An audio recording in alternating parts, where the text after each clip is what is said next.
2026 বিশ্বকাপ ফাইনাল শেষ, কিন্তু শেষ হয়েও যেন এই মহারণের রয়ে গেছে রেশ।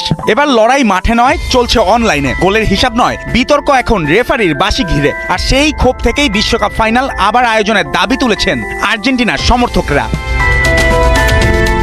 ফাইনালের মাত্র কয়েকদিনের মধ্যেই change.org শুরু হওয়া একটি পিটিশনে সই করেছেন 61,000-এরও বেশি মানুষ। উদ্যোগটির নেতৃত্ব দিচ্ছেন আর্জেন্টিনার সমর্থক গিসেলা সানচেজ। তার দাবি, স্পেনের বিপক্ষে ফাইনালে স্লোভেনিয়ান রেফারি স্লাভকো ভিনচিচের একাধিক সিদ্ধান্ত ম্যাচের গতিপথ বদলে দিয়েছে। তাই পুরো ম্যাচের রেফারিং পর্যালোচনা করে ফাইনাল পুনরায় আয়োজনের আহ্বান জানানো হয়েছে ফিফার কাছে।